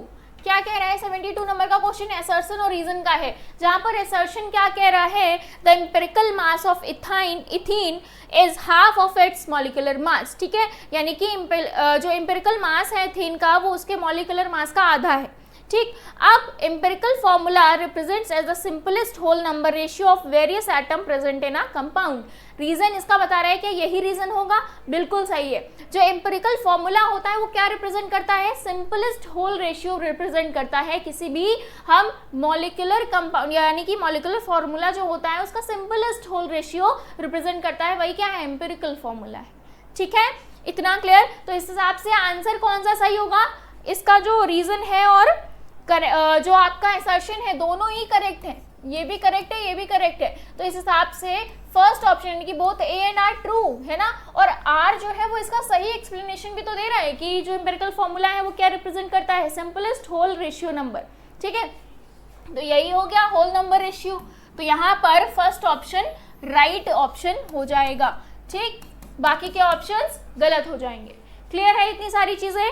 नेक्स्ट क्वेश्चन की तरफ मूव करें. 72 हो गया. 73 देखिए, 73 नंबर का क्वेश्चन देखो क्या कह रहा है. Given below 2 columns, pick out the correct match of the column 1 and 2. ठीक है, तो यहाँ पर कॉलम 1 में कुछ सिग्निफिकेंट के नंबर्स दे रखे हैं और यहाँ पर उन नंबर्स की वैल्यू दे रखी है. ठीक, तो आपको बताना है कि इन नंबर्स में कितने सिग्निफिकेंट फिगर्स हैं. ठीक, तो इस क्वेश्चन के लिए देखो यहाँ पर ये जो है ना, एक चीज करेक्शन कर लीजिए, 0.02 होगा और यहाँ पर 2.85 होगा. ठीक है, अब देखो सबसे पहले वाले में देखो कितने सिग्निफिकेंट फिगर्स हैं. अगर साइंटिफिक नोटेशन की बात करें तो उसमें हम इस चीज को इग्नोर कर देते हैं, बाकी सिर्फ हम इसे देखते हैं. तो इसमें कितने हैं? 4 हैं. ठीक, अगर इसमें बात करो तो कितने हैं? आगे के जो 0 है उन्हें इग्नोर कर देते हैं, अवॉइड कर देते हैं. यहाँ पर 2 है. इसी तरह इसमें कितने हैं? 1 2 3, सारे नॉन जीरो है. इस तरह से इसमें देखो 1 है. तो यानी कि जो P है उसमें कितने हैं? 4 है, यानी कि P का D. ठीक, Q में 2 है, यानी कि यहाँ पर आ जाएगा B. R में अगर हम बात करें 3 है, तो 3 का है C. S में 1. ठीक, यानी कि S का A. तो B का Q ये कह रहा है, पहले देखो B का Q. ठीक है, ये सही है. दूसरा कह रहा है C का R, C का R भी सही है. D का P भी सही है और A का S भी सही है. यानी कि first option will right option. बाकी के ऑप्शंस को मैच करने की जरूरत नहीं है, यही ऑप्शन हमारा राइट ऑप्शन है. डन. नेक्स्ट क्वेश्चन देखते हैं फटाफट बच्चों. देखो 74 नंबर का क्वेश्चन देखो क्या कह रहा है. Identify the pairs which are not isotope, यानी कि ये आइसोटोप्स नहीं है, उन पेयर्स को आपको फाइंड आउट करना है. आइसो का मतलब होता है सेम और टोप्स का मतलब होता है प्लेसेस. ठीक है, यानी कि जिनके सेम एटॉमिक नंबर होते हैं. ठीक है, जिनके सेम एटॉमिक नंबर होते हैं वो आइसोटोप्स कहलाते हैं. लाइक इनमें अगर आपको पता करना है तो देखो सेम एटॉमिक नंबर है, इट मींस कि आइसोटोप है. बट क्वेश्चन क्या कह रहा है कि आपको क्या बताना है? Not isotope. ठीक, तो ये हमारा सही उत्तर नहीं होगा. इसी तरह यहाँ पर भी एटॉमिक नंबर सेम है, ये भी हमारा सही उत्तर नहीं होगा. अगर सी की बात करें तो यहाँ देखो एटॉमिक नंबर वेरी कर रहा है, मतलब डिफरेंट है. यहाँ 6 है, यहाँ 7 है. तो क्वेश्चन के अकॉर्डिंग ये राइट आंसर है. सेम एज डी के लिए भी ये क्वेश्चन के अकॉर्डिंग राइट आंसर है, क्योंकि एटॉमिक नंबर 4 एंड 5 है. ठीक है, यहां तक की चीजें क्लियर है सभी को? डन. तो ऑप्शन सी एंड डी, सी और डी हमारा राइट आंसर होगा, यानी कि ऑप्शन नंबर 2 यहां पर राइट है. ठीक है, नेक्स्ट क्वेश्चन की तरफ मूव किया जाए. चलो 75 नंबर का क्वेश्चन पढ़ो क्या कह रहा है. 75 नंबर का question, which state is triply ionized beryllium Be+3 has the same ground state orbital radius as that of the ground state of hydrogen atom. तो इसके लिए जस्ट सिंपल आपने फॉर्मूला पढ़ रखा है 0.529. ठीक है, और n स्क्वायर अपॉन z, है ना, यही फॉर्मूला सभी ने पढ़ रखा है, क्लियर। तो यहां पर क्या हो जाएगा, आप लोग इसके पहले तो हाइड्रोजन के लिए देखोगे, तो यहां पर हाइड्रोजन के लिए क्या होगा, n स्क्वायर, यानी कि यहां पर क्या कह रहा है, ग्राउंड स्टेट, यानी कि ये 1 स्क्वायर अपॉन z अपॉन 1, ठीक, ये हो गया। इसी तरह अगर बेरिलियम के लिए अगर आप करोगे और दोनों को इक्वल कर दो, ठीक, तो यहां पर बेरिलियम के लिए n स्क्वायर पूछा जा रहा है और z कितना होता है बेरिलियम का, 4 होगा, ठीक, 4 हो जाएगा। सेम इसके लिए 1 स्क्वायर अपॉन 1, सॉल्व करो तो यहां से आपको n की वैल्यू जो मिलेगी बच्चों वो मिल जाएगी 2, ठीक, इसको सॉल्व करोगे तो n की वैल्यू आ जाएगी 2, तो 2 ऑप्शन हमारा, यानी कि ऑप्शन नंबर 1 यहां पर राइट हो जाएगा, बाकी के ऑप्शंस गलत हो जाएंगे। डन, समझ आ गया इतना। नेक्स्ट क्वेश्चन की तरफ मूव किया जाए, 76 नंबर का क्वेश्चन। चलिए 76 नंबर का क्वेश्चन क्या कह रहा है, for the second period elements the correct increasing order of first ionization enthalpy. देखो ये क्वेश्चन पूरा एनसीईआरटी का है, एनसीईआरटी में आपने आयनाइजेशन एंथैल्पी का ग्राफ देखा है ना, वही ग्राफ यहाँ पर पूछ लिया गया है, ठीक है, वही ग्राफ यहाँ पर पूछ लिया गया है। ये आपका पेज नंबर 88 पर मिल जाएगा, कहां पर, पेज नंबर 88 पर ये ग्राफ आपको मिल जाएगा, ठीक है। तो इसके लिए अगर हम बात करें तो देखो, जब सेकेंड पीरियड एलिमेंट की बात होती है आयनाइजेशन एंथैल्पी की, ठीक, फर्स्ट आयनाइजेशन एंथैल्पी की अगर हम बात करें तो यहाँ पर एक आपको एक्सेप्शन देखने को मिलती है, बोरॉन की बेरिलियम से ज्यादा होती है, और यहाँ पर हम ऑक्सीजन की बात करें तो वो उसकी नाइट्रोजन से कम होती है, ठीक। तो ये अंतर आपको जहां देखने को मिल रहा है वो आपका राइट आंसर होगा। तो यहां देखो, अगर फर्स्ट तो ठीक है, लेकिन यहाँ पर नाइट्रोजन की कम दिखा दी गई, ऑक्सीजन की ज्यादा दिखा दी गई, ठीक, तो इस हिसाब से गलत हो जाएगा। सेकेंड ऑप्शन देखो, बेरिलियम की ज्यादा है, ठीक है, और नाइट्रोजन की भी ज्यादा है, तो यानी कि ये सीरीज सही है, ठीक। थर्ड ऑप्शन मैच करोगे तो यहाँ बोरॉन की ज्यादा बता रहा है और यहाँ पर नाइट्रोजन की ज्यादा, लेकिन हमें चाहिए क्या, बेरिलियम की ज्यादा, गलत, ठीक। इसी हिसाब से यहाँ पर भी देखो फिर से ऑक्सीजन की, तो सेकेंड ऑप्शन इस हिसाब से राइट ऑप्शन हो जाएगा। क्लियर यहाँ तक की चीजें सभी को, यहाँ तक कोई डाउट किसी को? चले, ये देखो ये ग्राफ है, पूरा का पूरा ग्राफ आपको एनसीईआरटी में दे रखा है, आप देखोगे तो यहाँ पर अगर हम नाइट्रोजन की बात करें तो उसकी कुछ ज्यादा होती है ऑक्सीजन से, ठीक। तो इस हिसाब से सेकेंड ऑप्शन राइट ऑप्शन हो जाएगा। क्लियर है, फर्स्ट आयनाइजेशन एंथैल्पी का जो ऑर्डर है, क्लियर। नेक्स्ट 77 नंबर के क्वेश्चन की तरफ चला जाए। 77 नंबर का क्वेश्चन देखो क्या कह रहा है, the correct set of 4 quantum number of valence electrons for rubidium, rubidium atom की बात हो रही है जिसका Z यानी कि 37 है, ठीक।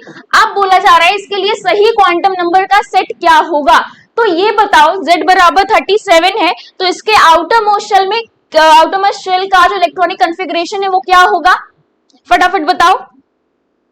4p6 और 5s1, यही तो होगा ना इसके आउटर मोस्ट शेल का, ठीक। तो अब बताओ इसके लिए n की वैल्यू 5 आ गई और l की वैल्यू क्या आ गई, s के लिए 0, तो 5 और 0 कहीं दिख रहा है, देखो ऑप्शन में, यानी कि थर्ड ऑप्शन में ही सिर्फ इतना दिख रहा है, आगे की हमें मैच करने की जरूरत ही नहीं पड़ी, क्योंकि अगर आप देखो कहीं पर 5 0 के आगे भी मैच हो रहा होता तब हम कंपेयर करते, यहाँ पर सब अलग अलग है, देखो 5 n की वैल्यू लेकिन 1 L की वैल्यू हो गई, हमें चाहिए क्या, L की वैल्यू 0 चाहिए, ठीक। तो इस हिसाब से 0 सिर्फ किसमें है, सेकंड और थर्ड में ही है, और सेकंड में देखो तो यहाँ n बराबर 6 है जो कि गलत है, ठीक है। इतना समझ में आया, तो हमें ऐसे ही ऑप्शन राइट मिल गया, ठीक। तो ऑप्शंस को जितना एलिमिनेट करोगे question attempt, number of question attempt उतने ही होंगे, ठीक है। चलो नेक्स्ट क्वेश्चन की तरफ बढ़े, 78 क्वेश्चन, ठीक, इसका option number third is right. 78 question देखो क्या कह रहा है, परसेंटेज कॉम्पोजिशन के ऊपर ये क्वेश्चन है, कह रहा है which of the following fertilizers has the highest nitrogen percent, ठीक है। तो किसके यहाँ पर, अगर देखो सारे ही जितने भी कंपाउंड है सब में नाइट्रोजन है, अमोनियम सल्फेट का फॉर्मूला क्या होता है बताओ जल्दी से, ठीक। उसके बाद कैल्शियम साइनामाइड, ठीक, इसका फॉर्मूला क्या होगा जल्दी से बताओ, ठीक, CN2 है। यूरिया का NH2CO NH2। ठीक, अमोनियम नाइट्रेट का जल्दी जल्दी फॉर्मूले बताओ भाई फटाफट, NH4NO3। ठीक, इतना क्लियर हो गया। अब देखो सब में नाइट्रोजन प्रेजेंट है, अब पूछा जा रहा है इस कंपाउंड में नाइट्रोजन की परसेंट किसमें सबसे ज्यादा होगी, तो आपको एक एक करके सब में परसेंटेज कॉम्पोजिशन की मदद से आपको बताना होगा। तो क्या करते हो, परसेंटेज निकालना होता है किसी पर्टिकुलर अगर आपको एटम का, तो क्या करोगे आप उस पर्टिकुलर एटम को गिन लो कितने हैं, उसका वेट अपॉन में पूरा वेट, ठीक, पूरे जो कंपाउंड है उसका वेट। ठीक, तो इस हिसाब से अगर आप देखोगे तो आपका आंसर क्या होगा, अगर हम आंसर पर जाएं तो यूरिया राइट आंसर होगा। कैसे, देखो यूरिया, देखो यूरिया में 2N है, ठीक, 2N है यानी कि 28 हो गया, अपॉन में पूरे यूरिया का मास क्या होगा, पूरे यूरिया का मास होगा 60। ठीक, परसेंटेज निकालना है तो इंटू 100 कर देंगे। अब बताओ इसका आंसर क्या हो जाएगा, इसका कुछ आंसर आएगा 46%, जो कि सबसे हाईएस्ट होगा इन चारों कंपाउंड्स में। ठीक, अगर हम फर्स्ट की बात करें तो फर्स्ट में कितना होगा, 21% होगा सिर्फ। ठीक, फर्स्ट में 21.62% होगा। ठीक, इसी तरह कैल्शियम साइनामाइड में देखो कैलकुलेट करो कितना होगा, 35 समथिंग होगा, कितना होगा 35 समथिंग होगा। ठीक, यूरिया में अभी अभी आपको बताया 46% होगा। उसके बाद अमोनियम नाइट्रेट में कितना परसेंट होगा, 35% इसमें भी होगा। तो हाईएस्ट बताओ किसमें है, हाईएस्ट किसमें है, थर्ड वाले में, यूरिया में है ना, तो यही राइट आंसर हो जाएगा। और यहाँ पर निकालने का तरीका भी बता दिया गया है, जितने नाइट्रोजन है उसको उसके वेट को क्या कर लो, कैलकुलेट कर लो, अपॉन में पूरे कंपाउंड का वेट, परसेंटेज निकालना है तो इनटू 100। क्लियर, तो यहां से 78 का option number third is right answer. ठीक है, समझ आ गया यहां तक की चीजें। चलो नेक्स्ट क्वेश्चन की तरफ आगे बढ़ा जाए।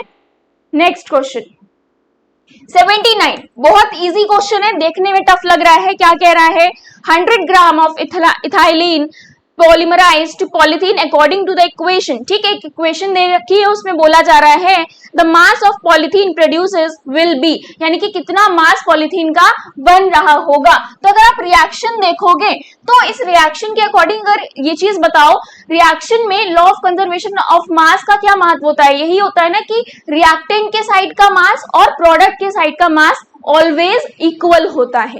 ठीक, तो अगर हम लॉ ऑफ कंजर्वेशन मास के अकॉर्डिंग देखें तो यहाँ पर जो मास होगा वही मास यहाँ पर भी होगा, है ना।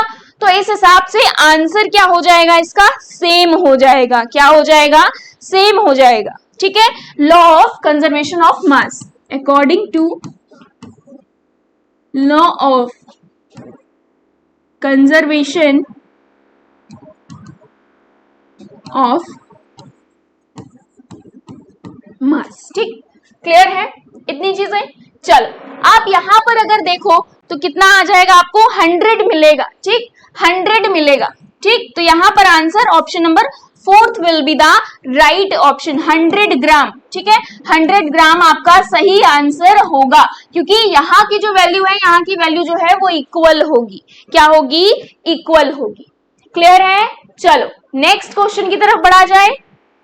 80, ठीक है, 80 नंबर का क्वेश्चन देखो क्या कह रहा है, calculate the concentration of nitric acid in moles per litre in a sample which has a density 1.41, ठीक है, ग्राम पर ml and mass percent of nitric acid in it is being 69%, यानी कि नाइट्रिक एसिड का जो मास है वो 69 मान लेते हैं हम लोग। ठीक है, 69 मास, क्योंकि परसेंटेज में दे रखा है तो हम इसे वेट में मान लेंगे, 69 हो जाएगा। तो सबसे पहले तो आप क्या करोगे, नंबर ऑफ मोल्स बताओ नाइट्रिक एसिड के।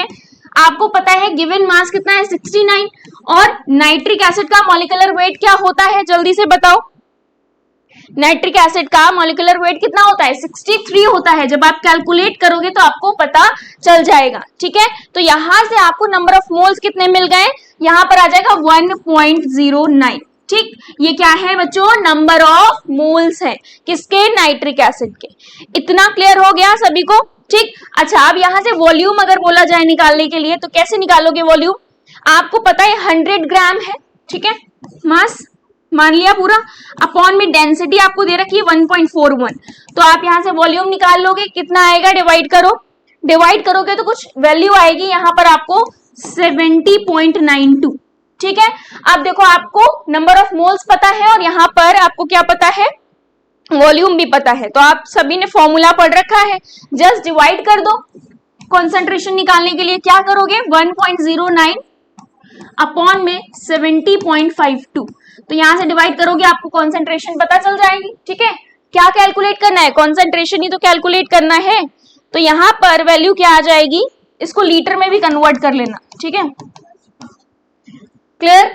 ठीक, तो यहां से आपको वैल्यू क्या मिल जाएगी, 0.01543। ठीक, अब 3 है तो 1 2 3 यहां तक ले जाओगे तो 15.44 बन रहा होगा आपका आंसर। ठीक है, इसको हटाने के लिए यहां पर पॉइंट ले जाओगे तब। ठीक, क्लियर है, यहां तक की चीज है, तो आंसर फाइनल क्या हो जाएगा, 15.44। क्लियर, डन, यहां तक की चीज है। ये -3 है ना, तो पॉइंट आगे बढ़ा दो, कितना हो जाएगा, यहां तक की चीजें क्लियर। चलो, तो 80 का आंसर नंबर 1 यहां पर राइट ऑप्शन होगा, बाकी के ऑप्शंस गलत हो जाएंगे। तो कितना हो गया यहां पर 15.44। ठीक है, चलो नेक्स्ट 81 नंबर का क्वेश्चन देखते हैं। 81 नंबर का क्वेश्चन आपका एग्जाम्पल से है, एनसीईआरटी एग्जाम्पल से। Neon gas is generally used in the sign boards, it emits strongly at 616 nanometer, then calculate the number of quanta present if it produces 2 joule of energy. अच्छा, ये question आपके example का है। देखो इसमें 3 step होंगे। सबसे पहले तो आपको फ्रीक्वेंसी निकालनी होगी। ठीक है, इस तरह से निकाल लोगे, आपको पता है C कितना होता है, 3 × 10⁸। लेमडा आपको दे रखा है 616, नैनोमीटर में कन्वर्ट कर लो फिर इसको। ठीक, नैनोमीटर में दे रखा है तो 10⁻⁹। ठीक, तो यहां से जब आप कैलकुलेट करोगे तो आपको कुछ वैल्यू मिल रही होगी। क्या वैल्यू मिलेगी, 4.87 समथिंग। ठीक है, और ये ऊपर गया तो कितना हो जाएगा, ये ऊपर जाएगा तो कितना हो जाएगा, यहां पर आपको फाइनल वैल्यू जो मिल रही होगी 4.87 इंटू 10⁻⁻, कितना आएगा बताओ जल्दी से, 10⁻14 आएगा, 10⁻14 प्लस का। ठीक है, 10⁻14 आएगा। फिर उसके बाद आप ये देखो यहां पर एक फॉर्मूला और लगाओगे, एच न्यू। ठीक, एच की वैल्यू आपको पता है, न्यू आपको पता चल गया है, तो ई की वैल्यू क्या आ जाएगी, कैलकुलेट करोगे यहां पर ई की वैल्यू आपको पता चल जाएगी 32.27 समथिंग, यहां पर वैल्यू आ रही होगी। ठीक है, इंटू 10⁻⁻20। अब देखो ई पता चल गया है तो आप क्या करोगे, 2 अपॉन कितनी एनर्जी प्रोड्यूस कर रहा है, इतनी 2 जूल, अपॉन में 32.27 इंटू 10⁻⁻20। तो जब आप इसे सॉल्व कर रहे होगे तो आपको क्या पता चल जाएगा, यहां पर नंबर ऑफ क्वांटा। ठीक है, नंबर ऑफ क्वांटा आपको पता चल जाएगा। तो जैसे ही आप 2 अपॉन में करोगे 32.27 इंटू 10⁻⁻20, तो यहां पर आंसर आपका आ जाएगा 6.2। देखो 16 तो नहीं 32 समथिंग बन रहा है ना, 6.2 इंटू 10⁻18 ये ऊपर चला जाएगा, तो यहां पर आंसर आपका आ जाएगा फर्स्ट ऑप्शन। ठीक है, बाकी के ऑप्शंस गलत हो जाएंगे। क्लियर है, ये क्वेश्चन आपका एग्जाम्पल का है। यहां तक की चीजें समझ में आ गई। चलो नेक्स्ट क्वेश्चन 82 नंबर का क्वेश्चन देखा जाए। नेक्स्ट क्या कह रहा है 82 नंबर का question, element A is in the group 17 and second row. ठीक, एक एलिमेंट है ए जो 17 ग्रुप में है। ठीक है, 17 ग्रुप यानी कि हेलोजेंस की बात हो रही है। किसकी बात हो रही है, हेलोजेंस की, fluorine, chlorine, bromine, iodine, acetic. ठीक, तो सेकेंड रो में है यानी कि क्लोरीन की बात हो रही है। ठीक है, ये ए है। फिर कह रहा है element B is in 16 group. 16 group यानी कि ऑक्सीजन फैमिली की बात हो रही है, तो ओस से टीपो। ठीक, तो ये भी सेकेंड रो यानी कि सल्फर की बात हो रही है, बी। अब कह रहे हैं सेकेंड रो, फिर कह रहे हैं सी एलिमेंट है जो कि 15th ग्रुप में है, और सेकेंड रो में 15th यानी कि नाइट्रोजन फैमिली यानी कि फास्फोरस की बात हो रही है। ठीक, तो एबीसी आपको पता चल गया। अब ये कह रहा है डिक्रीजिंग ऑर्डर ऑफ इलेक्ट्रोनेगेटिविटी बताओ, एबीसी में क्या होगा बताओ, डिक्रीजिंग ऑर्डर ऑफ इलेक्ट्रोनेगेटिविटी। ठीक है, अब यहां पर अगर आप देखोगे, क्या हो रहा है, तो यहाँ पर देखो क्या हो जाएगा, जो इलेक्ट्रोनेगेटिविटी होती है वो लेफ्ट टू राइट जाते हैं तो वो इंक्रीज होती है ना, वो क्या होती है, इंक्रीज होती है। तो इसके अकॉर्डिंग देखो जो लेफ्ट टू राइट में सबसे राइट में कौन है, क्लोरीन है, तो यानी कि इसकी सबसे ज्यादा होगी। फिर उसके बाद कौन आएगा, उसके बाद सल्फर, फिर फास्फोरस, यानी कि इस हिसाब से अगर आप देखोगे तो सबसे ज्यादा क्लोरीन की होगी, सबसे ज्यादा किसकी होगी, सबसे ज्यादा ए वाले की होगी ना, क्लोरीन कौन है, ए वाला है, यानी कि ए की सबसे ज्यादा होगी, फिर बी की होगी, फिर सी की होगी। तो यानी कि ये सीक्वेंस कहां पर बन रहा है, देखो जल्दी से, ऑप्शन नंबर बी, ठीक है, ऑप्शन नंबर बी यहाँ पर राइट ऑप्शन हो जाएगा।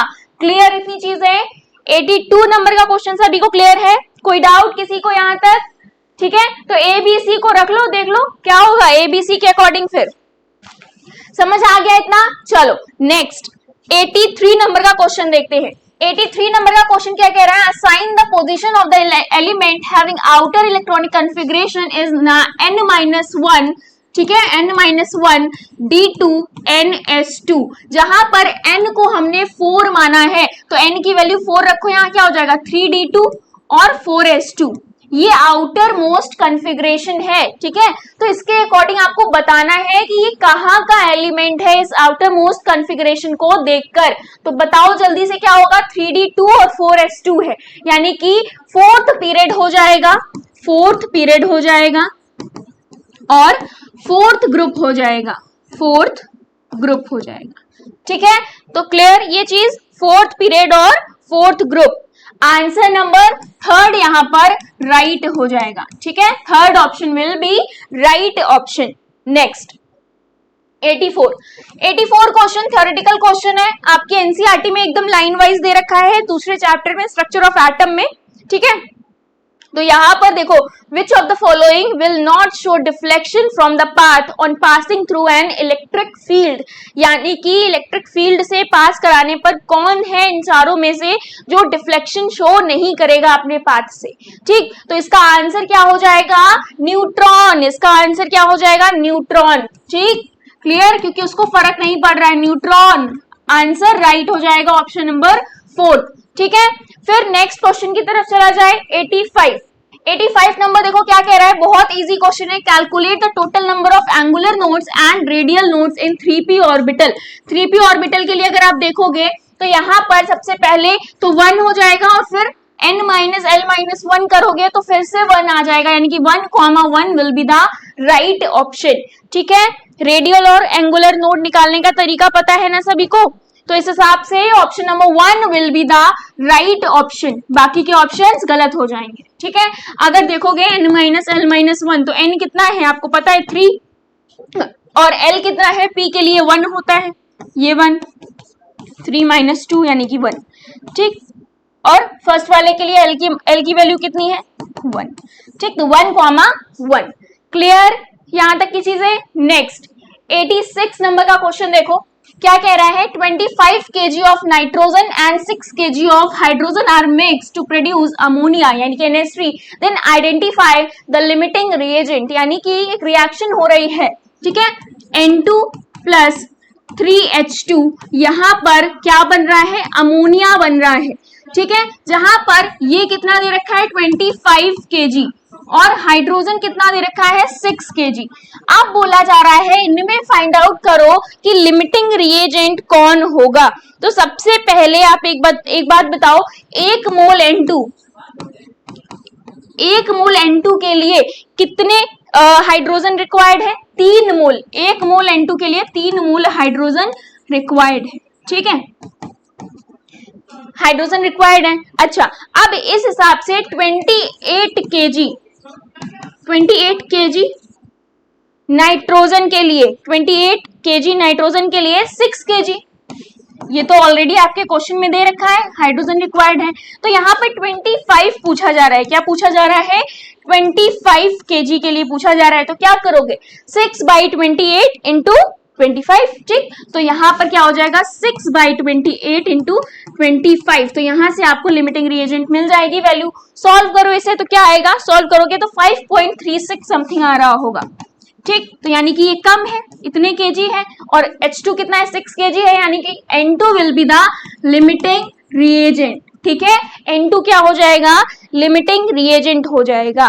डन, यहां तक की चीजें क्लियर है। तो यहां पर ऑप्शन नंबर 4 राइट ऑप्शन होगा, बाकी के ऑप्शंस गलत होते हैं।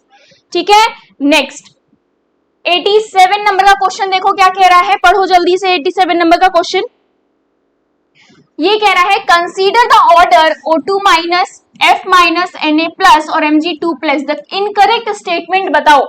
ये चार यहाँ पर स्टेटमेंट दे रखा है, increasing order of Z effective, increasing order of ionization energy, increasing order of size, increasing order of electronegativity. तो आपको बताना है क्या सही होगा। अच्छा, एक चीज उनमें कॉमन है, ये सारे आइसो इलेक्ट्रॉनिक हैं।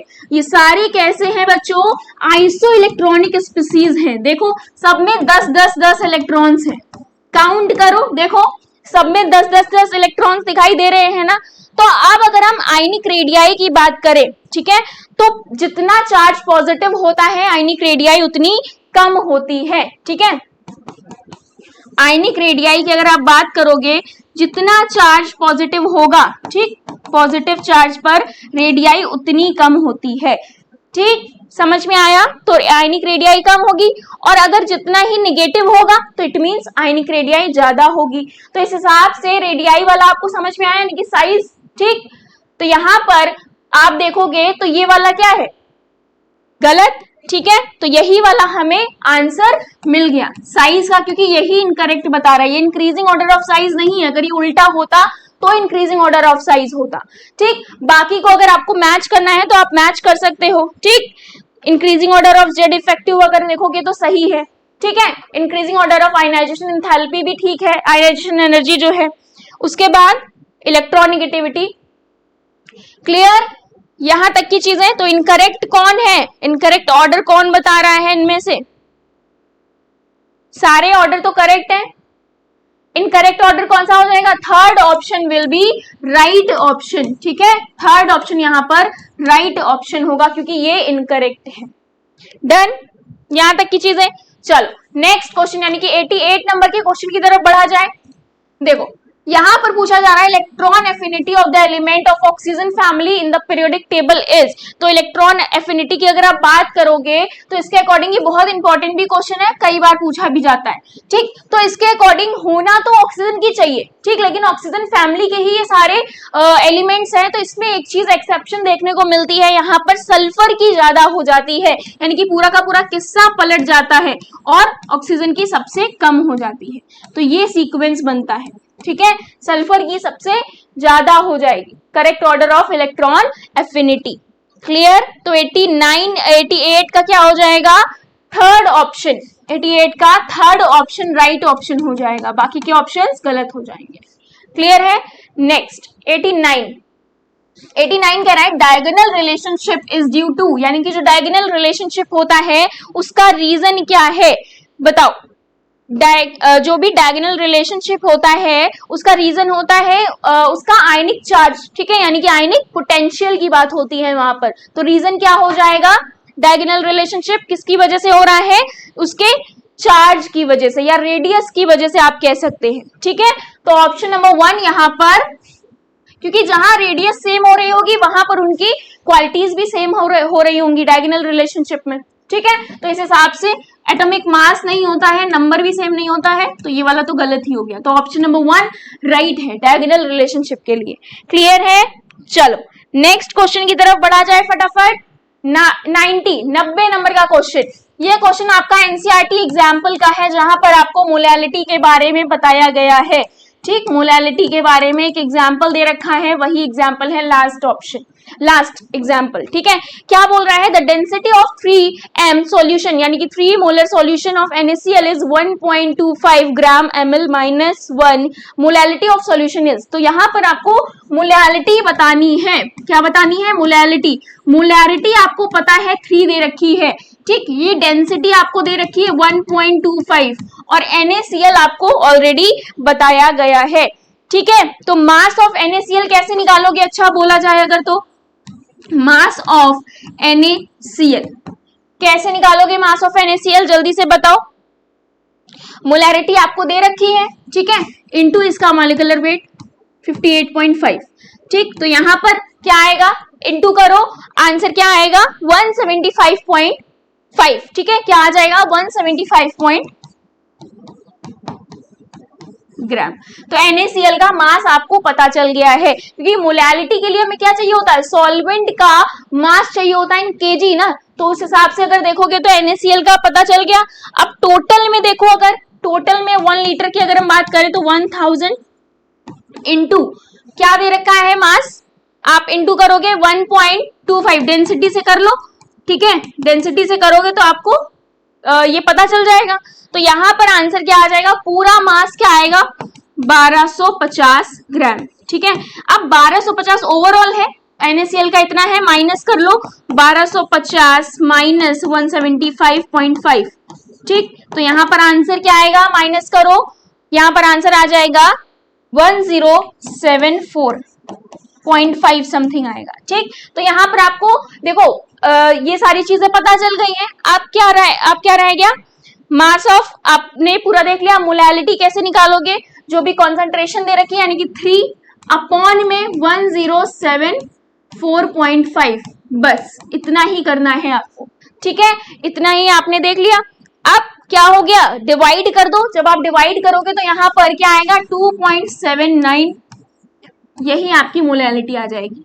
तो इस क्वेश्चन में क्या किया गया, हमें सॉल्वेंट का भार चाहिए होता था ना, सॉल्वेंट का वेट चाहिए होता है, तो उस हिसाब से क्या किया आपने, मास निकाला पहले NaCl का, फिर ओवरऑल मास निकाला, उसमें से माइनस कर दिया। ठीक, उसके बाद आपने मोलैलिटी अपॉन टोटल मास रख दिया। क्लियर, इतनी चीजें सभी को क्लियर है। चलो नेक्स्ट आगे बढ़े, तो ऑप्शन नंबर 1 यहाँ पर राइट ऑप्शन हो जाएगा, बाकी के ऑप्शंस क्या हो जाएंगे, गलत हो जाएंगे, बाकी के ऑप्शंस गलत हो जाएंगे। यहां तक की चीजें क्लियर हो गई सभी को। चलो नेक्स्ट 91 नंबर का क्वेश्चन देखते हैं। ये आपके चैप्टर 1 का क्वेश्चन है, जहां पर आपको स्टार्टिंग में इंपॉर्टेंस ऑफ केमिस्ट्री बताई गई है ना, वहां से ही ये क्वेश्चन पूछा गया है। Life saving drugs which effective in cancer therapy are cisplatin और टैक्सोल इज राइट आंसर। ये क्वेश्चन आता भी है, इसको देख लो अच्छे से। ठीक है, तो ऑप्शन नंबर 2 यहां पर राइट हो जाएगा, सिस्प्लेटिन टैक्सोल। ठीक है, डन। नेक्स्ट क्वेश्चन की तरफ बढ़ा जाए। 92 नंबर का क्वेश्चन पढ़ो, क्या कह रहा है, यहाँ पर स्टेटमेंट्स दे रखे हैं। स्टेटमेंट 1 कह रहा है the mass of 1 mole of substance in kilogram is called molar mass, isn't it. ऐसा होता है, आपको लग रहा है जो मोलर मास होता है वो mass of 1 mole of a substance in grams होता है ना, ग्राम्स होता है, ना कि kilograms, is called molar mass. तो यानी कि इस हिसाब से स्टेटमेंट 1 इज रॉन्ग। ठीक है, स्टेटमेंट 1 रॉन्ग है। सेकेंड स्टेटमेंट क्या कह रहा है, the mole of a substance always contain the same number of entity no matter what the substance में बी। ठीक है, ये सही कह रहा है। ठीक है, सब्सटेंस कोई भी हो, वो इक्वल नंबर ऑफ एंटिटीज जो होती हैं वो इक्वल नंबर को कैरी कर रहे होते हैं, कंटेन कर रहे होते हैं। तो ये राइट है। तो first is wrong, second is right. तो देखो फर्स्ट रॉन्ग कहां पर है, statement 1 is incorrect but statement 2 is correct, यानी कि ऑप्शन नंबर 3 राइट 1 होगा, बाकी के ऑप्शंस गलत होंगे। ठीक है, डन। नेक्स्ट 93 नंबर का क्वेश्चन देखो, क्या कह रहा है, mole fraction of solvent in solution of H2SO4 is 0.6, the find molality. Molality आपको फाइंड करनी है, मोल फ्रैक्शन आपको दे रखा है, तो मोल फ्रैक्शन आपको सॉल्वेंट का दे रखा है, मान लो सॉल्वेंट काई बी। ठीक, तो यहाँ पर 0.6 आपको दे रखा है, तो काई ए क्या हो जाएगा, बताओ जल्दी से। आप सभी ने एक फॉर्मूला पढ़ रखा है, chi A plus chi B is equals to 1, ये हमेशा 1 होता है। तो आप काई ए आपको क्या पता चल जाएगा, 0.4 आ जाएगा। कैसे आया पता चला, 1 माइनस 0.6 कर दोगे तो आपको 0.4 मिल जाएगा। ठीक है, 0.4 यहाँ पर मिल जाएगा। अब आपको मोलैलिटी फाइंड आउट करना है, तो मोलैलिटी फाइंड आउट करने के लिए क्या करोगे, chi A upon chi B is equals to m into 18 upon 1000। ठीक है, ये हो जाएगा क्लियर। अब इसको क्या करोगे, फटाफट सॉल्व कर लो भाई। वैल्यू रखो, काई ए की वैल्यू क्या है 0.4, काई बी की वैल्यू क्या है 0.6 इंटू मोलैलिटी आपको बतानी ही है, मोलैलिटी आपको बतानी है। ठीक, मोलैलिटी फाइंड आउट करनी है इंटू 18 अपॉन 1000। तो यहां से देखो ये कितना हो गया, 400 हो गया। ये कितना हो गया, 18 into 0.6 into M.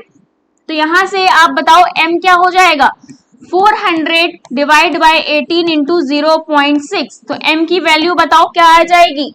400 divide by 18 into 0.6, तो ये हो जाएगा आपका कितना? ये आपका आ जाएगा, जब आप मल्टीप्लाई करोगे तो आंसर आपको मिल जाएगा 10.8, आंसर नहीं, ये आपको आ जाएगा 10.8। तो यहाँ पर 400 बटे 400 अपॉन 10.8 करोगे तो आपको यहाँ पर कुछ 37 मिल रहा होगा, तो मोलैलिटी क्या हो जाएगी? 37 हो जाएगी। क्या हो जाएगी? 37 हो जाएगी। क्लियर? ठीक है, तो 37 आ जाएगा मोलैलिटी 400 बटे 400 अपॉन 10.8। क्लियर? तो ऑप्शन देखो, option 4 will be the right option, बाकी के ऑप्शंस गलत हो जाएंगे। क्लियर है?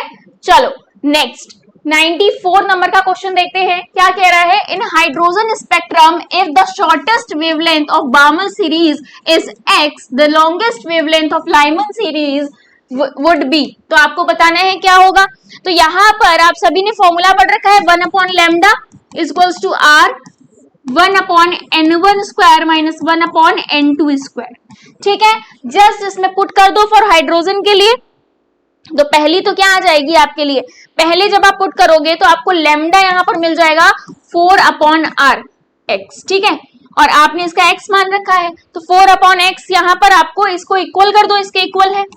ठीक, तो यहां पर इतना मिल जाएगा आपको जब फाइंड आउट करोगे। ठीक है, यहां पर आप 1 अपॉन 4 1 अपॉन इंफिनिटी ये आ जाएगा। ठीक है, पहले n का मान तो यही रखोगे, फिर लाइमन सीरीज के लिए अगर रखोगे तो n1 क्या हो जाएगा? जल्दी से बताओ। 1, n2 क्या हो जाएगा? 2। तो जब n1 1 और n2 2 रखोगे तो तब फाइंड आउट करो क्या बनेगा आंसर। तब आप फाइंड आउट करोगे तो यहाँ पर आपको लैम्डा क्या मिल जाएगा? 4/3r। क्या आ जाएगा? लैम्डा 4/3r मिल जाएगा।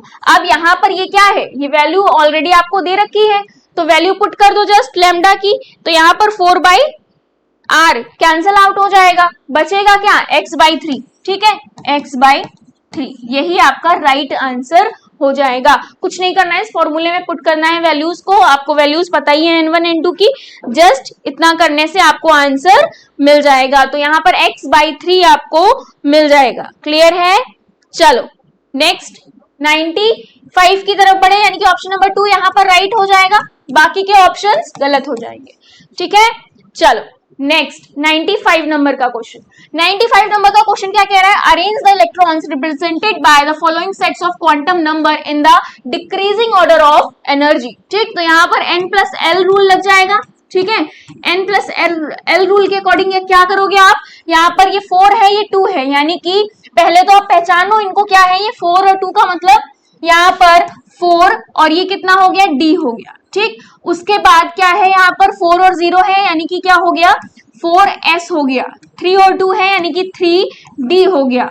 3 और 1 है, यानी कि 3p हो गया। ठीक, ये है। अब इनके डिक्रीजिंग ऑर्डर आपको बताने हैं। तो सबसे पहले एक चीज बताओ, n+l रूल के अकॉर्डिंग ये 6 हो गया, ये 4 हो गया, ये 5 हो गया, ये 4 हो गया। तो इस हिसाब से सबसे पहले आपका क्या आ जाएगा? 4d। ठीक, डिक्रीजिंग ऑर्डर बताना है, यानी कि आपको सबसे ज्यादा वाला पहले बताना है। तो 4d की सबसे ज्यादा होगी, फिर बताओ, फिर होगी आपकी 3d की। ठीक, फिर उसके बाद किसकी होगी? जल्दी से बताओ। 4s, फिर 3p। ये आपका ऑर्डर बन रहा होगा, डिक्रीजिंग ऑर्डर। ठीक, तो आंसर क्या हो जाएगा? देखो ऑप्शन मैच करो, 4d कहीं पर है आगे, सिर्फ फर्स्ट ऑप्शन में, यानी कि बाकी के ऑप्शंस गलत हो जाएंगे। क्लियर? इतनी चीजें क्लियर हो गई सभी को? चलो यहां तक की चीजें क्लियर है। नेक्स्ट 96 नंबर का क्वेश्चन देखें। चलो 96 नंबर का क्वेश्चन क्या कह रहा है? The energy of the first electron in helium will be. तो एनर्जी ऑफ फर्स्ट इलेक्ट्रॉन बताना है किसमें? हीलियम में। क्या हो जाएगा? एनर्जी का फॉर्मूला आप सभी ने पढ़ रखा है, E इक्वल्स टू माइनस का 13.6 क्या हो जाएगा? इनटू में z² अपॉन n²।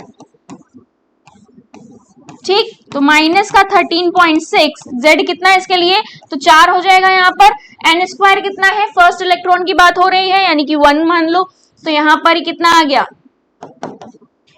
मल्टीप्लाई कर दो, यहाँ पर ये 4 आ गया, 2, फिर यहाँ पर 4 आ गया। ठीक है, पॉइंट लगा दो, और ये कितना हो जाएगा? 5। माइनस, तो 54.4 इलेक्ट्रॉन वोल्ट, ये पॉइंट लगा है, ठीक है, इलेक्ट्रॉन वोल्ट। डन, तो आंसर पता चल गया, क्लियर है इतना। चलो आंसर क्या हो जाएगा, थर्ड ऑप्शन राइट ऑप्शन होगा, बाकी के ऑप्शंस गलत हो जाएंगे, ठीक है। नेक्स्ट 97 नंबर का क्वेश्चन देखो क्या कह रहा है। 97 नंबर का question, the radius of second stationery orbit in Bohr's atom in are, the radius of third orbit will be, क्या होगा जल्दी से बताओ इसका आंसर। देखो सबसे पहले आप सभी ने फॉर्मूला पढ़ रखा है, ठीक है, R इक्वल्स टू, सीधे आप क्या लगाओगे, डायरेक्ट फॉर्मूला, सीधे एक फॉर्मूला लगाओ n²/z, ठीक है, n²/z लगाओगे तो यहां पर पहले तो R2 और R3 यानी कि एक R1 R2 मान लो, एक R3 मान लो, ठीक है। देखो ये क्वेश्चन क्या कह रहा है 97 नंबर का, the radius of second stationery orbit in Bohr's atom is R, the radius of third orbit will be, ठीक है। इस क्वेश्चन को देखो कैसे सॉल्व कैसे करना है, n²/z ये आप सभी को पता है, ठीक, इक्वल टू क्या हो जाएगा। अब देखो आप R2/R3 is equals to N1 क्या हो जाएगा, N2/N3, ठीक, जस्ट वैल्यू पुट कर दो, कुछ नहीं करना है, जस्ट वैल्यू पुट कर दो। आपको R2 पता है, क्या दे रखा है, R दे रखा है, R3 आपको पता करना है, ठीक है। N2 और N3 की वैल्यू आपको पता है, क्या हो जाएगी, इसकी 2 हो जाएगी, इसकी 3 हो जाएगी, क्लियर। इसका स्क्वायर कर दो यहाँ पर, तो क्या आ जाएगा, आपको मिलेगा R/R3 is equals to R/R3 is equals to 4/9, ये हो जाएगा। तो यहाँ पर 9R, ये कितना हो जाएगा R3, 4R3, ठीक, ये बनेगा जाकर। फिर उसके बाद क्या हो जाएगा, फिर उसके बाद R3 आपका क्या मिल जाएगा, R3 हो जाएगा आपके लिए 9/4R, ठीक है, 9/4R। तो 9/4 का मतलब क्या है, इसे और सॉल्व कर लो, ठीक है, ऑप्शंस के अकॉर्डिंग देखो और सॉल्व करोगे तो 2.25R बन जाएगा, ठीक, 2.25R। तो क्या हो जाएगा ऑप्शन नंबर, देखो third option will be the right option, बाकी के ऑप्शंस गलत हो जाएंगे। डन, यहां तक की चीजें। नेक्स्ट क्वेश्चन की तरफ बढ़ा जाए। 98 क्वेश्चन क्या कह रहा है, what is the maximum number of orbitals that can be identified with the following quantum number, यानी कि यहाँ पर क्वांटम नंबर्स आपको दे रखे हैं n=3, l=1 और m=0 के लिए। तो n=3 यानी कि 3 और 1 p, 3p, ठीक है, m=0 है तो यहाँ पर p के लिए 3 है, ठीक है, तो 0 के लिए हमें फाइंड आउट करना है, 0 के लिए यानी कि py हो जाएगा, क्या हो जाएगा py। तो ऑर्बिटल की अगर हम बात करें तो 1 ही ऑर्बिटल तो होगा, तो ऑप्शन नंबर 1, ठीक है। ये px py pz होता है ना, तो इस हिसाब से इसकी बात हो रही है m=0 के लिए, तो यहाँ पर 1 ऑर्बिटल, ठीक, नंबर ऑफ मैक्सिमम ऑर्बिटल्स की बात हो रही है, तो कितना हो जाएगा 1 हो जाएगा, कितना हो जाएगा बच्चों 1 हो जाएगा, क्लियर इतना। चलो 98 क्लियर है। 99 आंसर टिक कर लेना फर्स्ट। 99 नंबर का क्वेश्चन क्या कह रहा है, electronegativity of elements depend on, यानी कि जो एलिमेंट्स हैं उनकी इलेक्ट्रोनेगेटिविटी डिपेंड करती है किस पर। अगर हम बात करें रेडियाई की तो यहाँ पर जो इलेक्ट्रोनेगेटिविटी होती है वो 1 साइज, यानी कि साइज बढ़ेगा तो नेगेटिविटी कम होगी, अगर इलेक्ट्रोनेगेटिविटी बढ़ेगी तो साइज कम हो रहा होगा, ठीक, इनवर्सली प्रोपोर्शनल होती है, ठीक। उसके बाद जेड इफेक्टिव की बात करें तो ये डायरेक्टली प्रोपोर्शनल होती है, इस पर भी डिपेंड करती है, ठीक है। उसके बाद चार्ज ऑन स्पीसीज की अगर बात करो तो क्या होगा इसके लिए, अगर स्पीसीज पे चार्ज है तो उसके लिए क्या होगा फिर positive charge upon negative charge. तो इस हिसाब से देखा जाए कि इलेक्ट्रोनेगेटिविटी तो तीनों पर डिपेंड कर रही है ना, तीनों पर, तो यहाँ पर सारे आंसर हो जाएंगे, यानी कि ऑल ऑफ दीज, ठीक है, क्लियर इतना। 99 एक क्वेश्चन और बचा है हम लोगों का। चलो 100 नंबर का क्वेश्चन देखते हैं क्या कह रहा है। For atomic number 105 IUPAC name बताना है आपको, ऑफिशियल आईयूपीएसी नाम इसका बताना है। 105 का पहले नाम बताओ क्या होगा, 1 यानी कि अनिल पेंटियम, ठीक है। अब देखो इसका नाम होता है डबनियम, ठीक है, तो आंसर क्या हो जाएगा for atomic number 105 official IUPAC नाम क्या हो जाएगा, डबनियम। डबनियम सही आंसर होगा। अगर 106 होता तो सीबॉर्गियम हो जाता। ठीक है, यहां तक की चीजें क्लियर है। तो आंसर कौन सा सही होगा। अच्छा, ये क्वेश्चन बहुत आते भी हैं, तो पेज नंबर 80 एनसीईआरटी में आपको पूरा चार्ट दे रखा है, उसमें बहुत सारे क्वेश्चन ऐसे हैं जो पूछे जाते हैं। ठीक है, तो इसका सिंबल क्या हो जाएगा, इसका सिंबल हो जाएगा UNP और इसके हिसाब से सिंबल DB। ठीक है, और ऑफिशियल नेम ये हो जाएगा इसका डबनियम। क्लियर है इतना। ठीक है, तो यहां पर 100 तक के क्वेश्चंस का पेपर डिस्कशन हो गया है। ऑप्शन थर्ड यहां पर राइट होगा। ठीक है, option third will be the right option. Done, यहां तक किसी को कोई दिक्कत, सारा कुछ समझ में आ गया है। आई होप आप सभी ने एग्जाम अपना बहुत अच्छे से दिया होगा। ठीक है, तो फिर यहीं पर ही खत्म करते हैं अपने आज के सेशन को। नेक्स्ट टेस्ट के लिए प्रिपेयर हो जाओ आप, नेक्स्ट टेस्ट बढ़िया से करना है।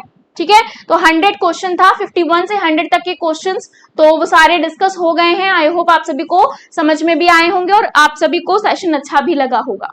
ठीक है, तो लाइक एंड शेयर जरूर करना और बाकी नेक्स्ट टेस्ट के लिए तैयारी अभी से शुरू कर दीजिए। मिलते हैं अपने नेक्स्ट पेपर डिस्कशन में, तब तक के लिए बाय बाय, टेक केयर और थैंक यू सो मच।